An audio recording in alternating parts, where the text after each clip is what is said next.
और लेकिन सवाल यह है कि कांग्रेस कहां चूक गई। एक बहुत बड़ा सवाल है तहसीन, मैं पहले आपसे पूछूंगा और उसके बाद चलूंगा प्रदीप जी के पास कि कांग्रेस से कहां चूक हो गई और कांग्रेस इस बार भी उसका सूखा खत्म नहीं हुआ। तो अव्वल तो रंजीत जी, अगर प्रदीप जी दिखे स्क्रीन पर तो उनको बहुत बहुत साधुवाद देना चाहता हूँ। अगर आप प्रदीप जी को, प्रदीप जी आपको बहुत बहुत साधुवाद। मैं आपके साथ शो में था 2 दिन पहले नाविका जी के साथ, और आपने आपके आंकड़े रखे, आपके नंबर्स रखे और उस पर कायम रखे, तो आपको बहुत बहुत बधाई। और साथ में मेरे दोस्त गुरु प्रकाश भाई को भी बहुत बहुत बधाई देना चाहता हूँ। भाजपा ने चुनाव जीता और उम्मीद करते हैं कि दिल्ली की सेवा करेगी। हाँ, इस चीज से मैं बिल्कुल इत्तेफाक रखता हूँ कि ये जो चुनाव था, जैसे हरियाणा और महाराष्ट्र, वो मोदी जी के नाम पे उस तरह से नहीं लड़ा गया था। 2024 का चुनाव लड़ा गया था मोदी जी के नाम पे, अब की बार 400 पार। तो ये एक तरह से मोदी जी का एक लास्ट चांस है, क्योंकि बिहार के चुनाव में नीतीश फैक्टर होगा और अन्य उसके बाद तमिलनाडु, वेस्ट बंगाल, वो चुनाव है। तो ये मोदी जी के नाम पे रखा गया। तो जो आपने कहा बिल्कुल मैं उससे इत्तेफाक रखता हूं। जहां तक कांग्रेस पार्टी का सवाल है, ठीक है, कांग्रेस पार्टी इस चीज में खुश हो रही है कि आम आदमी पार्टी हार गई, और ठीक है, वो करना भी, उनको हराना जरूरी था क्योंकि उनका वोट सेम है। आम आदमी पार्टी ने जिस तरह से घमंड दिखाया था, हरियाणा के चुनाव खराब किए थे कांग्रेस के लिए और अन्य जगहों पर। बट मेन चीज है कि कांग्रेस पार्टी को अब ये सोचना चाहिए कि 15 साल में जिस राज्य में उन्होंने शासन किया, बहुत अच्छा शासन किया। आप लोग ग्राउंड पे थे, शायद प्रदीप जी भी ग्राउंड पे थे। जहां पर भी लोग जाते थे, लोग कहते थे कि शीला जी का एक चेहरा था, एक डेवलपमेंटल मॉडल था, लोग उसे याद करते थे। अगर कांग्रेस का कार्यकर्ता 15 साल 20 साल तक पावर में नहीं आएगा, तो दिक्कत है कि उत्तर प्रदेश, ओडिशा जैसा संगठन वैसे खत्म हो जाएगा। तो ये बहुत जरूरी है। मुझे लगता था कि बहुत अच्छा, और संगठन को खड़ा करने की कोई बहुत संजीदा कोशिश भी नहीं हुई इन सारे राज्यों में, क्योंकि जिस तरीके से आपने पॉलिसी आपने बदली कि पहले आप आम आदमी पार्टी के साथ थे, फिर आम आदमी पार्टी के खिलाफ हो गए।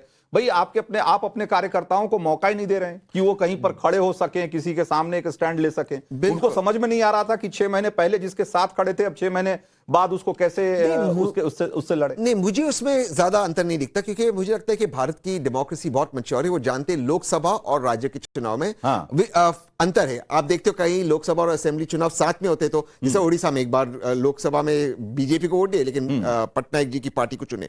वो बात नहीं है। विषय ये है कि एक बार आप मैदान में उतर जाते हो, आप हाफ हार्टेड नहीं लड़ सकते। बिल्कुल, फिर आपको बिल्कुल लड़ना है। उसके बाद जो होगा आप कर सकते हो, बट लड़ाई आपको पूरी करनी है।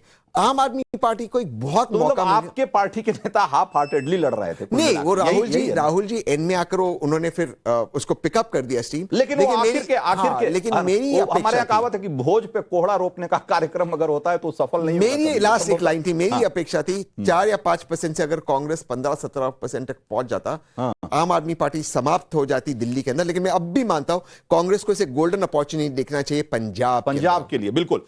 तो हमारे साथ हमारे 2 सहयोगी भी हैं, हिमांशु और अभिकांत हैं, जो कि बीजेपी ऑफिस पे मौजूद हैं। और जैसा कि बीजेपी ऑफिस का हमने आपको मुख्यालय की तस्वीरें हम लगातार आपको दिखा भी रहे हैं कि वहां अमित शाह पहुंच गए हैं और पार्टी के बड़े नेताओं के पहुंचने का सिलसिला जारी है।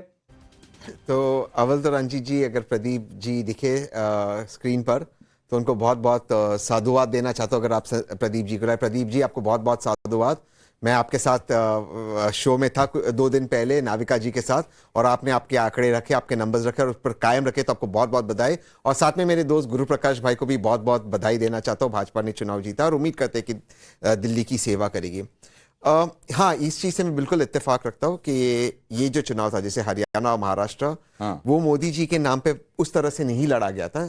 2024 का चुनाव लड़ा गया था मोदी जी के नाम पे, अब की बार 400 पार। तो ये एक तरह से मोदी जी का एक लास्ट चांस है, क्योंकि बिहार के चुनाव में नीतीश फैक्टर होगा और अन्य उसके बाद तमिलनाडु, वेस्ट बंगाल, वो चुनाव है। तो ये मोदी जी के नाम पे रखा गया। तो जो आपने कहा बिल्कुल मैं उससे इत्तेफाक रखता हूं। जहां तक कांग्रेस पार्टी का सवाल है, ठीक है, कांग्रेस पार्टी इस चीज में खुश हो रही है कि आम आदमी पार्टी हार गई, और ठीक है, वो करना भी, उनको हराना जरूरी था क्योंकि उनका वोट सेम है। आम आदमी पार्टी ने जिस तरह से घमंड दिखाया था, हरियाणा के चुनाव खराब किए थे कांग्रेस के लिए और अन्य जगहों पर।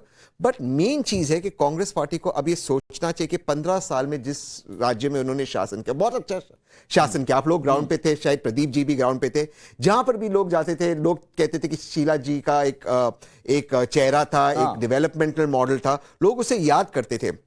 अगर कांग्रेस का कार्यकर्ता 15 साल 20 साल तक पावर में नहीं आएगा तो दिक्कत है कि उत्तर प्रदेश ओडिशा जैसा संगठन वैसे खत्म हो जाएगा। तो ये बहुत जरूरी है। मुझे लगता था कि बहुत अच्छा और संगठन को खड़ा करने की कोई बहुत संजीदा कोशिश भी नहीं हुई इन सारे राज्यों में, क्योंकि जिस तरीके से आपने पॉलिसी आपने बदली कि पहले आप आम आदमी पार्टी के साथ थे, फिर आम आदमी पार्टी के खिलाफ हो गए।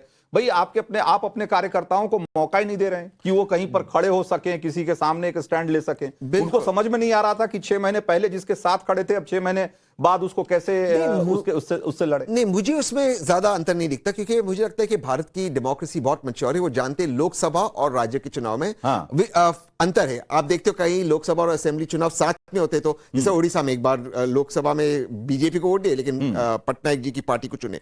वो बात नहीं है। विषय ये है कि एक बार आप मैदान में उतर जाते हो, आप हाफ हार्टेड नहीं लड़ सकते। बिल्कुल, फिर आपको बिल्कुल लड़ना है। ठीक बात। उसके बाद जो होगा आप कर सकते हो।